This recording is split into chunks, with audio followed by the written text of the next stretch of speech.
As folks roll in, just want to thank everybody for being here. Hi, Michelle. Hello. Welcome. Thank you for being here. We got folks still rolling in, but I just wanted to do a quick sort of pre-introduction as folks are coming in, and yeah, and sort of kick things off. Very excited about this topic. I think we're still waiting for most people, and we're still waiting for Robin. But we will give that just one more minute. I'm actually just going to go ahead and text Robin right quick. Uh, we're going to turn, that is all set. Okay. So we're going to just make sure that Robin has the link. All right. Give me just one sec. Oh, I think is that. Here she is. Awesome. Cool. We've got Robin here. So I am actually doing a little double duty on hosting. So I'm going to introduce everybody and then let y'all roll on this topic. We're very excited. This is a very important topic and something as so for folks who don't know who are joining, um, my name is Mike, and I work for an organization called Creative Startups, and we are working with the EDD to develop a strategic plan for the new Creative Industries division. And that division is designed to support folks making a living in the creative economy. And we've been doing a bunch of research traveling around the state, and one thing we discovered is that a huge topic is this sense of historic buildings, whether that means buildings that are on the historic registry or buildings that are just old or buildings that are new and old in some combination and just places for creativity to happen. And try to figure out strategies to bring owners and renters of those places together. So very excited to be joined and led, taking very nobly, jumping in here, and we're very appreciative. Michelle Ensey, who is the Interim State Historic Preservation Officer and State Archaeologist, who's going to talk about yeah, just strategies and resources for historic property stewards. And we've got a couple such stewards here with us as well. We've got Robin Kelly up in Aztec, New Mexico, who is the owner and operator of the Leonor. And we've got Allan Saenz, the owner and operator of Sala Los Alamos Event Center. Um, and so I'm going to turn it over to Michelle, and we're going to make Michelle the host. And I'm so excited. I'm gonna watch this panel, right after my other panel. And yeah, thank you all so much for being here. Really important topic, so I appreciate it. Okay, thank you. So yeah, as Mike said, I'm Michelle Ensey, and I'm the interim state historic preservation officer and state archaeologist. I've only been interim state historic preservation officer since May 6th. So our previous state historic preservation officer, or SHPO, Jeff Pappas, decided to take an early retirement. And so I was designated interim, but I have been with the Historic Preservation Division for 24 years. I was first, an archaeological permit coordinator and reviewed state and federal compliance projects. And then I was promoted to deputy historic preservation officer and state archaeologist in February of 2017. So I have a long history with the division and may not have worked with every program that we have, but I have certainly learned about many of them. And I think that really, where we can help owners, not so much renters, but property owners with their historic buildings, is that we have several different programs. One is the state cultural property income tax credit program, and that's a credit against your state income tax. So there are expenses that are eligible up to $50,000 for a credit of $25,000. So it can be a significant credit against your state income tax. However, the properties do need to be listed in the state register of cultural properties. And so this is where it doesn't really benefit the owners so much, because it has to have, renters so much, because you have to have property owner approval to be listed in the state register. Now, if you're in an arts and cultural district, the eligible expenses and credits can double. And the way the program works is, we administer it for the Cultural Properties Review Committee. That's our advisory board. And, the applications are submitted. There's two parts to it. The first one is submitted with the proposal for the rehabilitation. And that has to be approved by our Cultural Properties Review Committee before the work starts.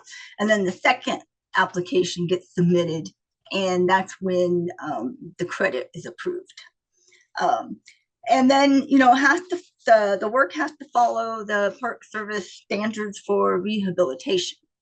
And there's actually a lot of flexibility in those standards. So I know sometimes people are concerned about the work and not getting approved, and maybe they don't, get to do exactly what they want. But this is where early planning comes into play, and our staff has, a lot of experience, and can offer a lot of recommendations and suggestions for improving the proposals even. The second one is the federal income tax credit program. And that one is income producing property. So the credit against federal income tax is 20% of eligible expenses. And there's no limit to that. And those properties have to be listed on the National Register of Historic Places.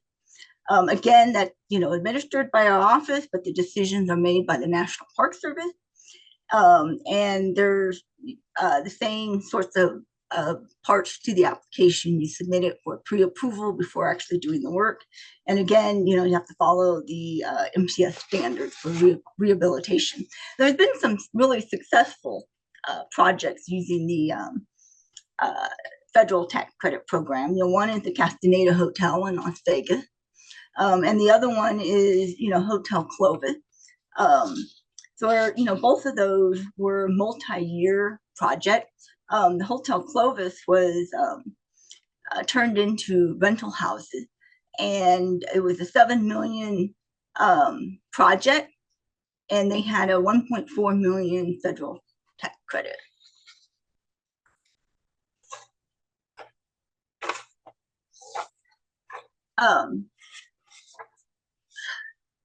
We also have a certified local government program, and that's for municipalities who have demonstrated commitment to preservation.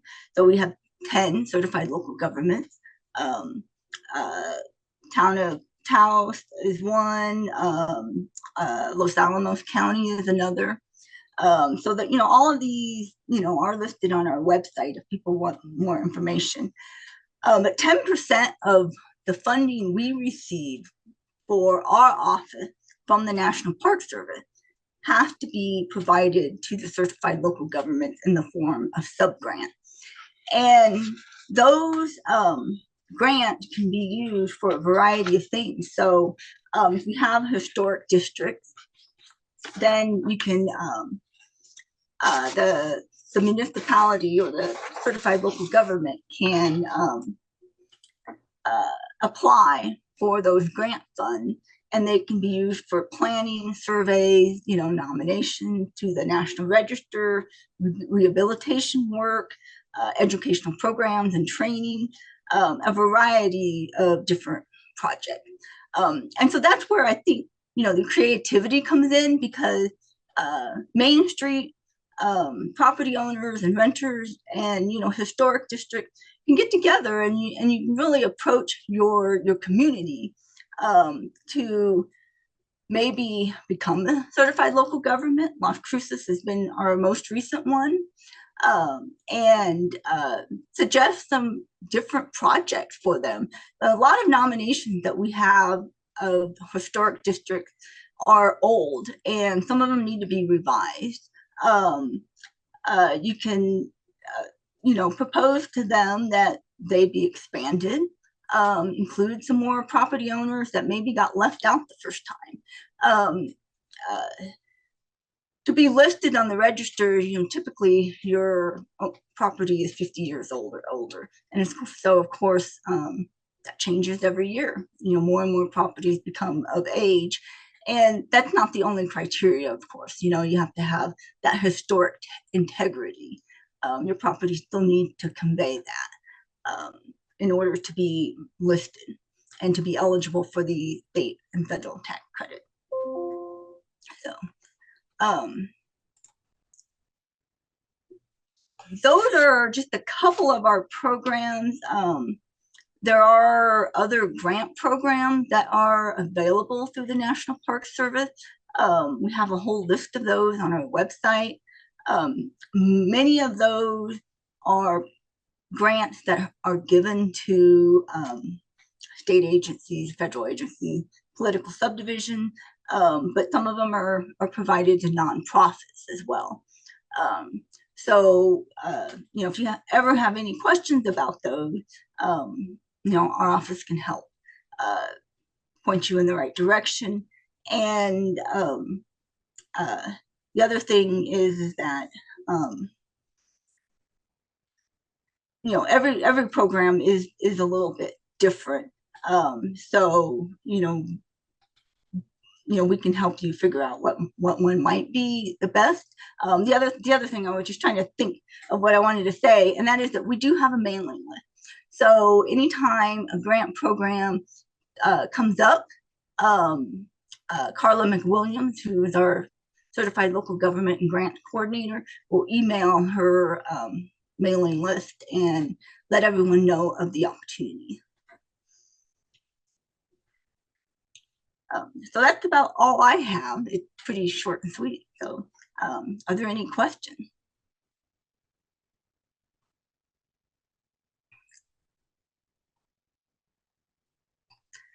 So I guess Allan, Robin? Yeah, I'll ask you a question. So when I investigated these, I think that what was problematic for me is that they expire. And they expire in such a short amount of time that by the time I am making any money, it's too late.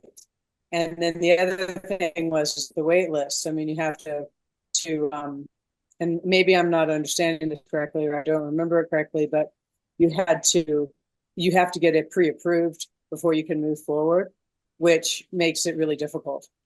And I don't know if that's changed or not, but between the time frame of like waiting to be able to qualify and then getting the work done and then looking for the tax credits, especially the federal ones, don't they expire in like 5 years or 2 years or something? How long do the state ones last? To be honest with you, I'm not totally certain. I know that you can carry those forward for multiple years. So there may be some nuances to the program that maybe weren't clearly explained. Well, I think you could carry them forward, but there's a definite time limit on it. It's like, and it got quite short for the federal ones, and then the state ones are not very long either. And I think that just, I mean, as with my experiences, to get to a place where you're actually making money, it's really hard to qualify. So I was just curious, and maybe I need to call your office and ask about that again. Yeah, please do. And maybe there's a way that we can help you. And isn't and the other thing was too, is it seems like you're supposed to have all of your it's 3 months. You put your application in like 3 months before it gets looked at or reviewed or even considered. And then the problem is that because these have to be reviewed by our Cultural Property Review Committee, they meet every other month. So there's a little bit of lead time that has to happen to get on that agenda. Lifetime. So the real reward, though, with the programs that are available through the state and federally are just tax breaks. There's actually no, I think that's one of the mythologies is that people think if they get a historic building that the Historic Society of New Mexico is going to help them. And that has been my experience, unless I'm missing something. No, you're correct. The tax credit program, and like I said, there are some other grants available out there, but unfortunately, there's not a lot for private property owners, or definitely not for renters. So that's where I think you have to maybe collectively get together with other owners within main streets or your historic district, and sort of leverage whatever you can with your uh, uh, local government, especially if it's a certified local government. Then maybe you can advocate for you know, some surveys or planning or something like that. There are other grants that you can maybe apply for. So I see that we're being asked to more fully introduce yourself. So can you fully introduce yourself, and then Allan, you as well too. So Who wants to go first? Go ahead. So I'm Robin Kelly. I live in Aztec, New Mexico. I'm a third generation person that lives up in this area. And during COVID, I lost my job because I needed to stay home and take care of my mom with dementia. And after that, I was very hard for me to find a job as a 55-year-old woman in the Four Corners as a technology person. I was a web developer and a graphic designer. So I bought a 118-year-old building, which is now a 120-year-old building. And I've been renovating it for the last 2 years.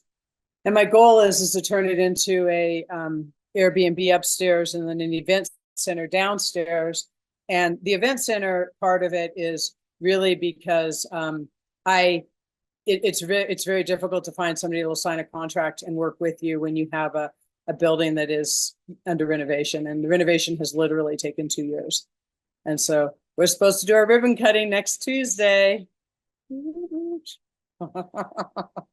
So anyways, yeah, that's and I have had some success with the LIDA, the city of Aztec gave me $55,000 just this year.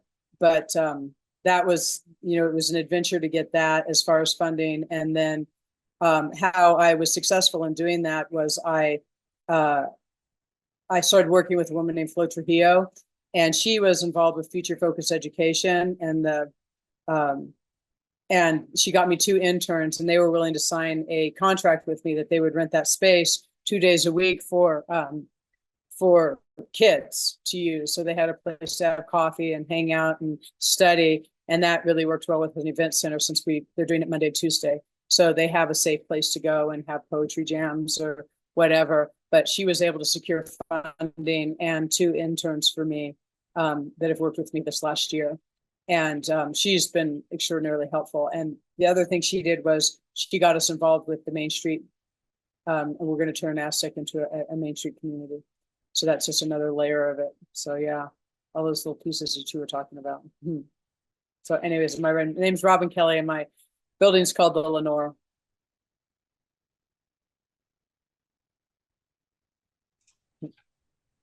Any questions? I can keep going. Well, I have a few, Robin.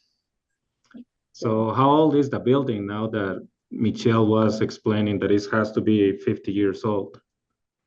It was built in 1906. So what is it? We'll do the math on that for me. I think it's 120 years old. Oh, and so it had and it had some serious problems. I mean, it's a beautiful building. I have a link if people want to go and look at it. It was the old post office. There's the Mercantile. It was it was a bookstore. I mean, it has a lot of history, and Aztec has got a historical district, and it is in both the national and the state historical registries. And so, yeah, and one of the things I thought was kind of interesting about being in those registries is that you are allowed to, there doesn't seem to be that many rules about maintaining the footprint of the building, which I thought was surprising. I have tried really hard to maintain the footprint of my building, and with the brick facade and the interior, saving all of the wood and all of those different pieces. But it's really hard to find people to work on buildings like that, and the challenges are serious. Yeah, And I have no experience. I mean, I have no experience, and this is me free falling into a totally new thing. I'm not the sharpest tool in the shed, but I'm a hard worker. oh, I cannot imagine. When did you purchase the building? In 2022. 2022. Yeah. And what is the idea of the event center? So with the event center, one of the things that I want to do in Aztec is, and in the Four Corners, I've lived here for since 1978, and what I see is a really kind of divided community, and I want to create community space. I want to create spaces where people can come together and they can talk. I've lived here all of my life, and you know, I have friends on both sides of the political spectrum, and I think that the divisiveness is pretty heartbreaking. And I'd like to create a space where people can come together and maybe share a meal or an experience. I mean, we all like dogs, don't we? We can talk about dogs, you know, and I think that when you make connections like that in community, you make friends, and I think it builds a stronger community. And this area, the Four Corners, is really plagued by our industry left. We're in gas and oil industry, and it's basically vacated. This basin is exhausted. And so we're trying to recreate ourselves as a outdoor community. And we have some of the most spectacular outdoor activities in the world. We have, you know, world-class fly fishing at the base of the Navajo Dam. We have world-class mountain biking with the Road Apple race. We have world-class horseback riding, skiing. I mean, it's really a pretty extraordinary place to live. We have Chaco Canyon, Aztec ruins, the Four Corners Monument, Mesa Verde. We're about 2 hours from everything, you know, and Monument Valley, and the Navajo Nation. We're one of the gateways to the Navajo Nation, which is just an extraordinary place to go and visit. And Aztec, well, the big thing and my saving grace and my hope is that I'm the only game in town. Aztec does not have another hotel, but I only have 4 rooms. So, and yeah.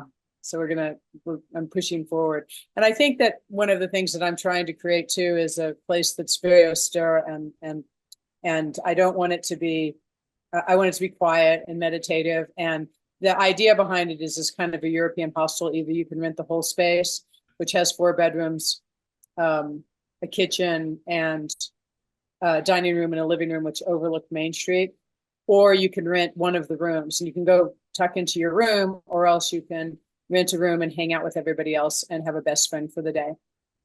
And so that's what my hope is. And then again, downstairs, you know, if I could rent the whole building as for workshops for people who want to stay upstairs, and we have an espresso machine downstairs. And in July 26th, 27th, and 28th, we have the Equus International Film Festival coming, and which is going to be a pretty big event.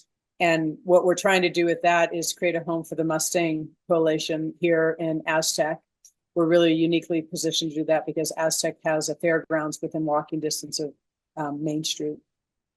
And so, yeah, so those kinds of events, or if people want to come in and they want to have a wedding or a quinceanera or a meeting or whatever else, they can come down and use that downstairs space.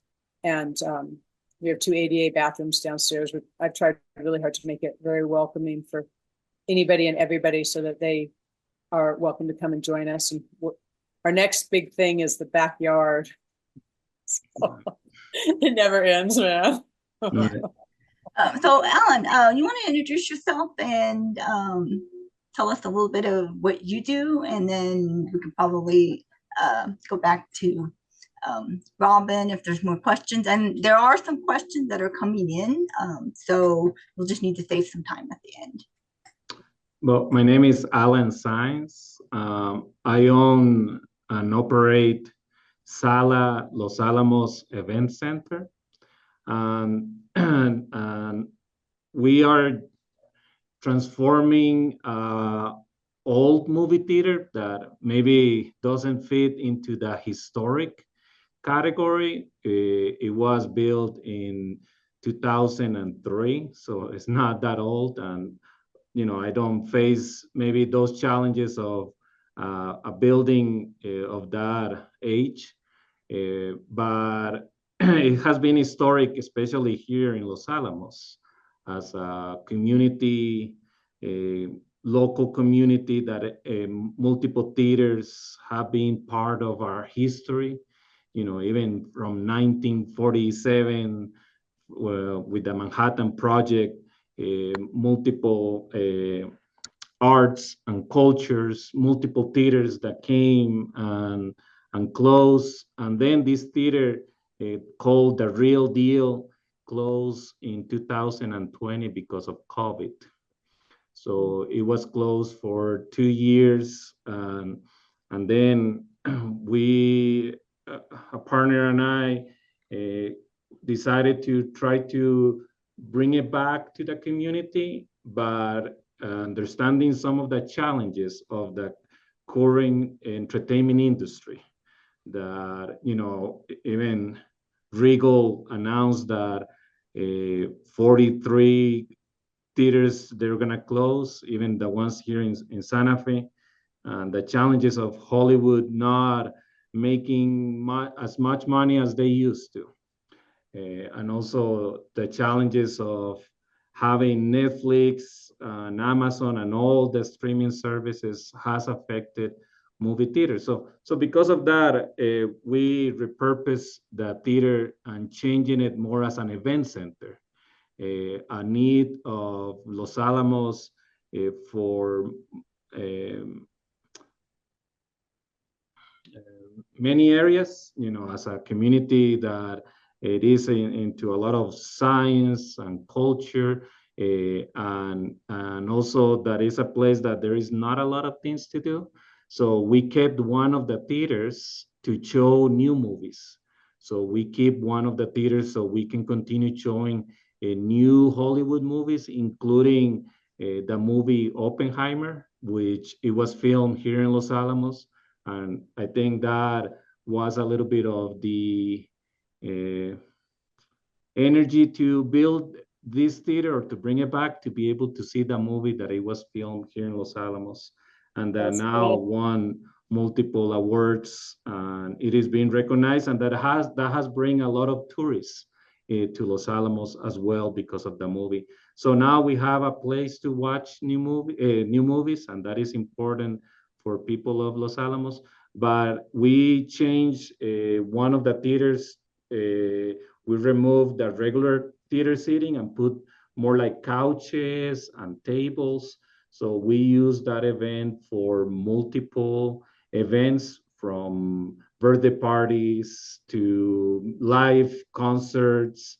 We just watched the final of the Champions. Also, it is being rented for lectures and meetings and trainings.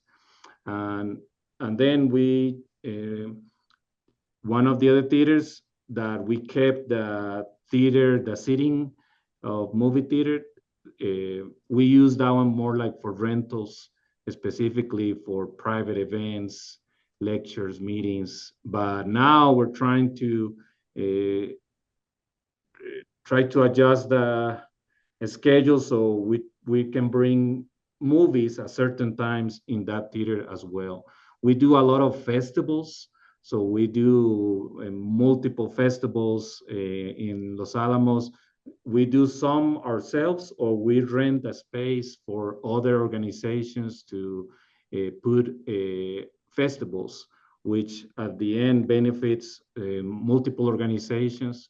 So that is something that it is nice, where the community come and use the space for multiple intentions, fundraisings, gatherings. So that part of what Robin was saying, to have a space where the community can come together, it is nice. We do multiple events as well. Like, we have a sponsor that sponsor every Saturday classic movies. So we have, all movies on Saturdays. And that is something that brings bring older people, but younger people that likes to now be introduced to these movies. and that is nice. Also, we have every Saturday something that we call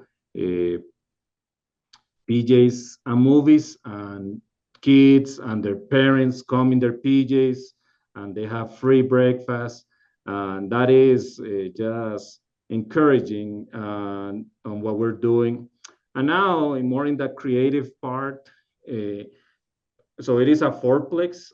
So one of the other theaters that we still have, we remove the seating, and we're converting it and making it completely flat. So just imagine like a rectangle empty box, and then putting projectors on the ceiling, projecting against all the walls and the floor, creating an immersive 360 space. So that is something that we're working right now into converting that. That brings a lot of opportunities for actually creatives to come and use a space that has this technology, and to start creating content with now newer technology, and to put programs of education as well for students to come and start using it as a new media art studio. But also it will be used as a visitor attraction. So creating an immersive attraction of Los Alamos, so people can come and understand Los Alamos in an immersive way, and also unifying a little bit tourism through this space. So that is ALA, a community event center that is supported by the same community. And I don't know if you guys have any questions, or there are some questions also in chat.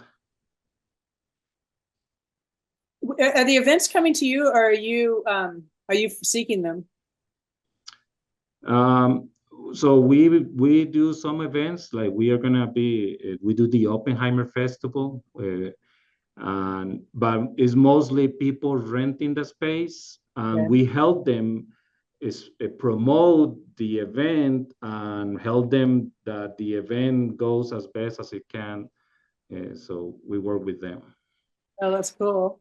So fun. And I'm looking at some of the questions that are coming up, and I'm trying to answer them and typing them in. Okay. I think one of the things that there's a question that came up about the coding, and I can tell you where the coding gets really hard is that in San Juan County, we have to have a commercial contractor. You can't, it's not like when it's a residential, when you can just do it yourself, number one. And number two is the mixed use property, because it was residential upstairs and it was commercial downstairs. Everything had to be up to code for commercial. And one of the biggest challenges with these older buildings is the fire codes. And if you're gonna have people upstairs and downstairs, then you have to have a 2-hour firewall between the top and the bottom. And if you have anything that you cook with grease, like a restaurant, you have to have a fire suppression system. And fire suppression systems, my building's 4,000 square feet. So it's 2,000 square feet on the bottom and 2,000 on the top. And it would have been upwards of $120,000. So we opted not to do that. So basically what we have is downstairs is a warming kitchen and the 2 ADA bathrooms, so that people can cater and they can come in and they can bring their food, but we don't have an oven. We have a toaster and a microwave. And then you also can't put any penetrations in the ceilings. So by default, you kind of have to go with the steampunk look, right? All your conduit on the exterior of the windows, because you can't put anything in the walls. You can't put holes in anything. And fire code is very interesting, and it's very strict. I mean, and I think the other thing that people should really, really think about before they get into trying to renovate something like this is that once you get started, you've opened yourself up to all of the rules. Because I can walk up and down Aztec, Main Street and Aztec, and go in all the other buildings, and no one else is up to code. Now, nobody can enforce any of the codes until you start changing things. And the moment you start changing things, that opens up the window of enforcement. And so then everything is enforced on me. I will have the only building in Aztec, New Mexico that is up to code on Main Street and Circuit Street for sure. And so, and it's challenging, you know, and one of the keys is to find an architect that, I have a really good architect, a guy named Jim Dennis, who's worked across the state, and he knows the rules and regulations. And so we found some really, really good workarounds, but there are still, there's some really serious limitations. And so our idea is that we're taking part of the backyard and we're making it available for food trucks. And so people can bring in a food truck, because then I don't have to, you know, I don't have to make my building fireproof for a restaurant downstairs. So that was one question. And then another question is that I don't know how many people that are interested in doing something like this, is that most cities have an economic development board, and that's through the city. And so there's all kinds of boards in the city. And I'm telling you, it's like the best gossip in town to join these boards. If you want like gossip, it's not really gossip because it's actually true and what's going on in your city. You go and you find out all of these really interesting programs that people are working on and they're interested in, and they know what they're talking about. And we're on a 3-phase program in Aztec. Our primary attraction is Aztec ruins, and so we're trying to get a bypass around the city, which won't affect the downtown, because our main attraction is Aztec. And then once they get the bypass, they're going to skinny down Main Street and make it a more walking community. And those are the kind of things you just don't find out about unless you go and talk to the Economic Development Board. And they also had another program in Aztec. It was some EDAB. It was LEDA funding. Well, there's LEDA funding that's from the state, and then ours is local. And basically, the city of Aztec had $100,000 that they'd been sitting on for probably 10 years, to where the $100,000 had turned into $18,000 worth of interest. And I went in for 2 years and they said no. And I just kept showing up until they said yes. And you just have to go, you know, you edit and you change it, and it seems like it doesn't make any sense. And then you just go back in and you go back in. And that whole time you're developing relationships with all of these different peoples. And there's all kinds of small town politics. And I think that the key is to go in there and get buy-in when you show up. You know, you get buy-in. And most of the people that are on those boards, they are on like all 10 boards, because they're the people that care about the city. And a really good way to, you know, develop those relationships is to get on the board. Like I'm on the lodgers tax board, which makes sense for me, right? And lodgers tax is something that allows you to go in and we collect lodgers tax so that we can help marketing for events that come to our town. And the Economic Development Board talks about, you know, how do we want to move forward and where do we want to spend our money, and gives you an opportunity to present things to the city council, and you start learning about city government that way. And they, yeah, like 2 weeks ago, they gave me $55,000, which is a lot of money. So put a new roof on it, and it helped me with the ADA. So there is funding out there for sure. Yeah, there's also funding, you know, through rural development and rural business, under rural development. So there's a lot of federal grants too for smaller businesses. And I've seen, you know, we review all of that because it's federal fund. And so we're reviewing what the proposals are. And many times there's no effect to historic properties. Either they're not historic houses, or what they're doing just is not an effect. So a lot of these are solar projects, or, you know, water systems, things like that. So, Yeah. so there are lots of opportunity. You just have to know where to look. Absolutely. And, you know, a woman I worked with is named Flo Trujillo, who was a colleague of mine at the Farmington Public Library where I worked before. And she's like my fairy godmother. I don't know how she finds so many grants. She's magic. And she just recently got one from AARP, which is going to fund our backyard. And so, and, you know, and under one of the reasons that she is so motivated is that she was the children's library director for 30 years. And we had a shooting up in Aztec, a school shooting I think it was about 6 years ago. And so she's very motivated to create a safe space for teens. And so she really works hard. So when you get people like that on board, and again, it's a lot about developing relationships and asking for help. And I have a hard time asking for help. I really do. But now I'm getting better at it. You know, I'm getting tired and I'm starting to get better and better at it. And I think the other thing too that people should know is that construction takes a long time. Oh man. You know, I don't know how many people in this chat are actually construction workers, but the one thing I would recommend is when you hire your contractor, you have a timeline and then there's penalties if they don't meet it. That's my biggest regret, because the contractors will just be like, I didn't get it done. What are you going to do about it? And there's nothing I can do. And so I just watch, you know, as months goes, like I missed graduation this year for my event center. I missed Memorial Day, missed Mother's Day. And I just miss and miss and miss. And there's nothing I can do about it. And that is one of my greatest regrets, is that I didn't say, and he started in September and promised he would be done in January. And in front of city council, he said he'd be done in mid-February. And it's June the 1st, and we're still not done. So, you know, and you just don't have any recourse. So read your contract carefully and have, you know, stuff like that in there, and interview a couple of them too, because I think that everybody has really good intentions, but it's really hard. So there's another question. It says, were you required to install an elevator for access to the second floor? I was not. I was not, because the upstairs is residential, the downstairs is commercial. So I will say that the ADA stuff took a huge bite out of the footprint of my building. And I, you know, I think that the ramp, it's a huge ramp, it's a huge space in the back. And, you know, I took care of my mom with dementia for, you know, the last 6 years of her life. And I want people to have access. I really do. But I do think that one thing I was a little bit resentful about was we have to have 2 ADA bathrooms.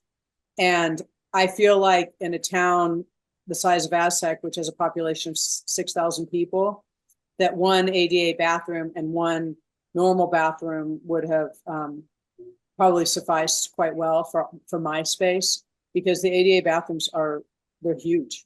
And so it takes up a lot of space in a you know, 2,000 square foot footprint. And I really agree with that. I think that what that's a snapshot of is federal legislation, which, you know, that makes sense in Boston or San Francisco or Houston, but in Aztec, New Mexico, 2 big, huge ADA bathrooms just don't make sense. But I'm, you know, they're nice. Mm-hmm. So. Yeah. And I also tried really hard to be flexible about the idea of my building. I think that if I can't make the event center, because basically I would like to do exactly what you guys are doing, you know, having events and having people come in. And I'm hoping that that's what will happen downstairs here at the Lenore. But if that doesn't happen, my thought is I would turn it into a commercial space. And I could turn one of the bathrooms into an office, and then the kitchenette into storage, and still have a bathroom. Yeah, I think, you know, just by enabling some equipment like microphones or sound system or projectors, and making it easy for people that come and rent, because we also, on the front, we have a lobby, and we use the lobby for when we do festivals, we use the whole theater. But like just right now, there was an award ceremony, so we put big tables, we have projectors in all the walls. Right. So it is really nice that they just come, everything is ready, and that brings revenue. So just by a little bit of investment on that. So it makes it easy for them. Just turnkey. Yeah, that's brilliant. Yeah, PowerPoint. That's one of the things that. Mm-hmm. Yeah, with the film festival, we invested in a sound system and 2 large flat screens. And so, yeah, that I think that's gonna. I hear you. I hope that works out, because it would be fun. And like what you're talking about, also, I think is really wonderful, is creating community for, you know, people to come and see the old movies. I think that's brilliant. Yeah, that is something really nice. So that is something that it can be done really well. I'm thinking of your space, but maybe different. I'm taking notes for sure. And just on the LIDA real quick. So, I applied on a LIDA on actually a year ago. Actually, yesterday, a year ago, I applied for a LIDA for here, Los Alamos. And it was a lot of bureaucracy just to go through that. At the end, after almost a year, I kind of gave up and started looking into a different source of funding because, and that's kind of my question, like, how is the local representatives in there for the small businesses? How are they in Aztec?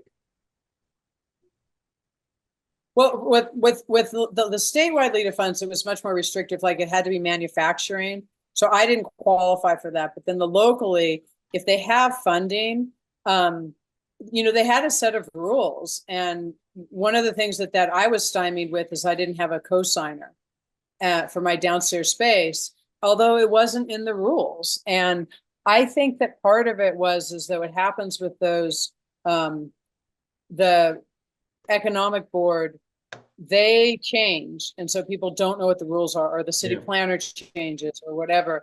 And so you just have to go back and re-educate until you find somebody that hears you. And so that's when I found Flo Trujillo, and she co-signed with me. So then I had all of my I's dotted and T's crossed, and it was very invasive. I mean, I had to, and I think one of the things that's really, really hard about that is this kind of magical thinking, because one of the things that's happening in downtown Aztec is that nobody goes to downtown Aztec because nothing's open, and nothing's open because nobody comes, right? So how do you stay in business and balance that out?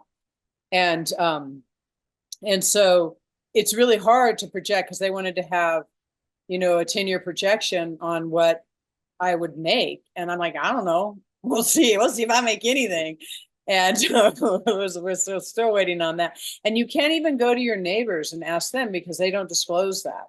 We do have one restaurant that's been enormously successful in Aztec, but the other businesses, it's been a real struggle. So I think what you have to do is you have to project. And then the backside of that was, they put a lien on my property for $55,000, which will expire in 5 years.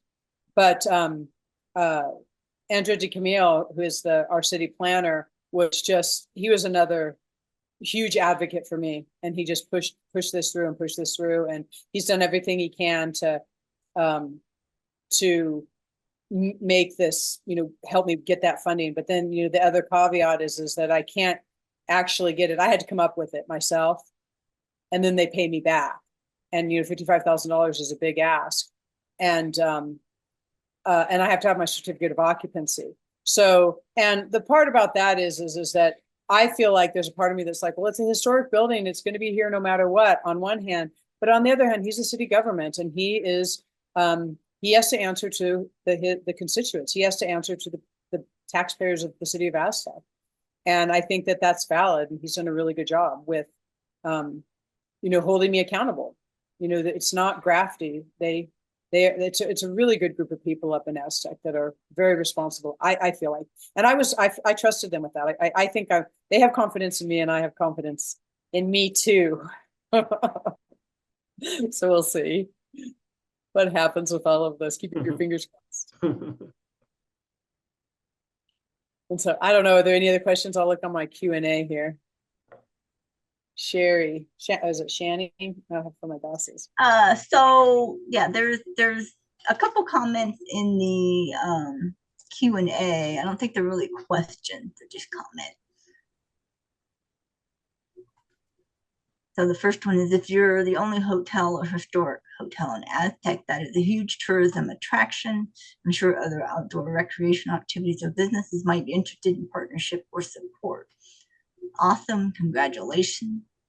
And then you can bring that to Small Business Regulatory Advisory Commission with the National SBA for legislation that impedes small business. Yeah, so I'm not sure if that was with regard to the bathroom.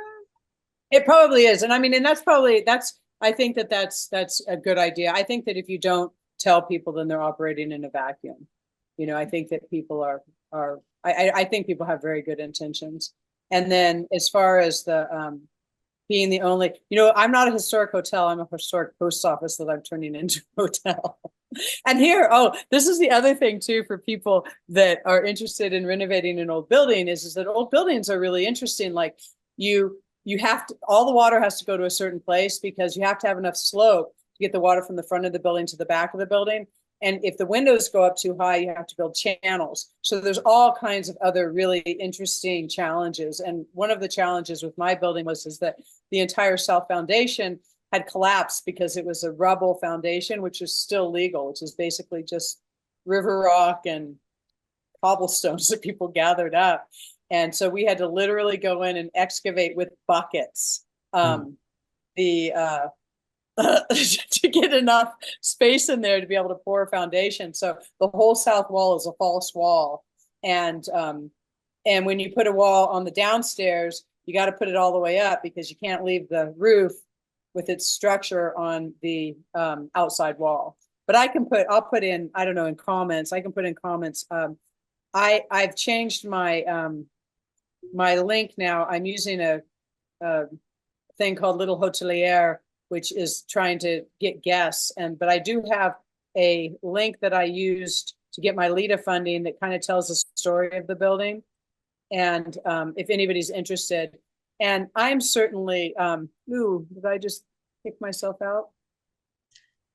Yeah, that leads up to also the host is asking if we can, or the moderator, if you can just direct people to where they can go to learn more about your business.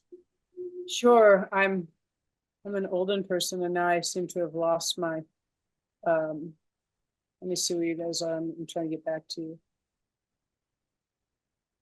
So how about you, Allan? Where can people go to find out more about?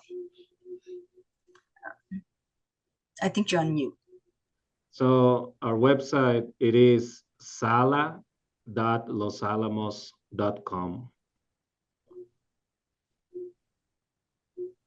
Yeah, and for the Historic Preservation Division, our website is NM Historic Preservation, all one word, .org.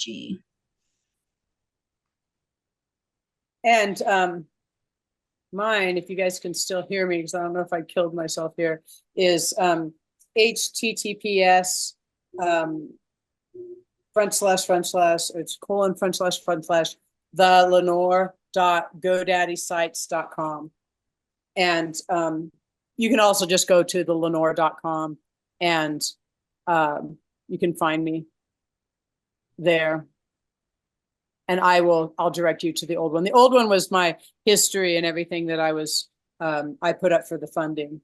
So it kind of gave you an idea of what it took to actualize and to get that funding. Oh, there, I got myself back. Look at me. Okay, here I'll put it in the chat. Here's me. Paste. There's one. And then here's the current site. That's just the booking site.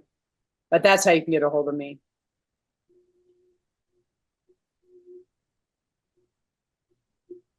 Or you can email me.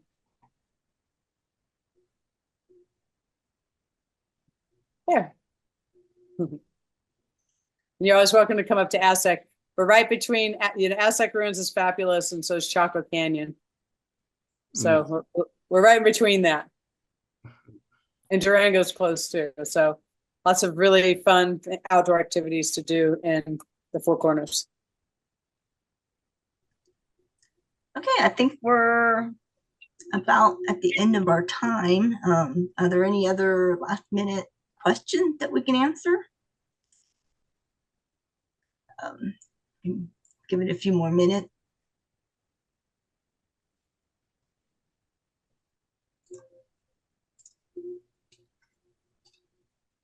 Yay. Doesn't look like we don't have any questions. No. Well, it was nice to meet you, Robin, and good luck. Yeah. Thank you. I'm excited for you up in Los Alamos. That's awesome. I used to give riding lessons up there to the Pony Club. Oh, really? Oh, nice. Yeah, that's a beautiful place to live. It is. Yeah, have fun. I'm going to look up your festival. I want to come to the Oppenheimer Festival. Yeah, definitely. So let me know if you're coming. So I Oh, can. for sure. I'll All be right. in touch. All right. Bye. Thank you, Thank Michelle. you, everyone. Bye. Bye. We just leave now?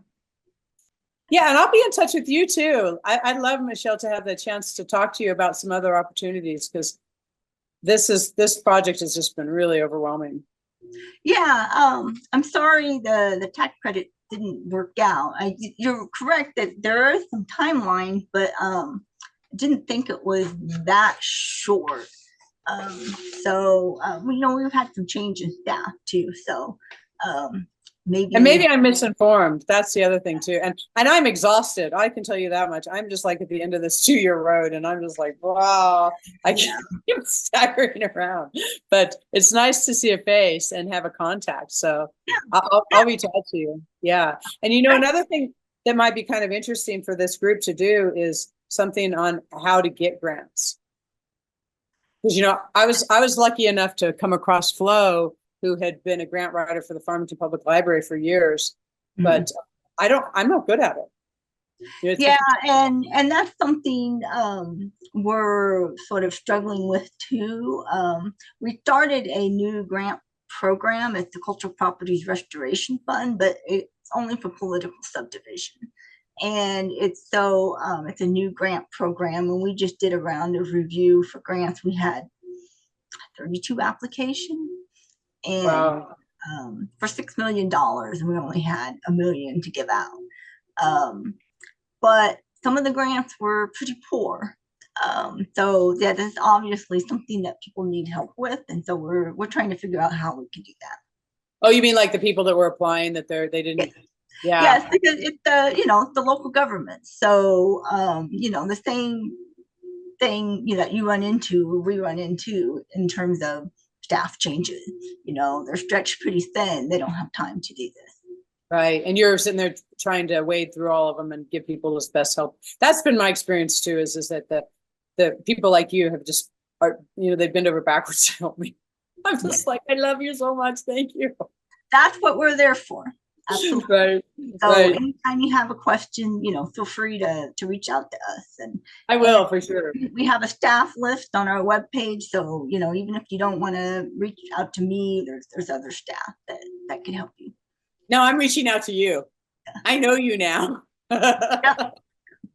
Okay, well, thank you. And thank you. I'm not sure who else was here, but I think we're all out. That sounds good. All right. Thank you, my dear. Thanks for having us. Bye. Bye-bye.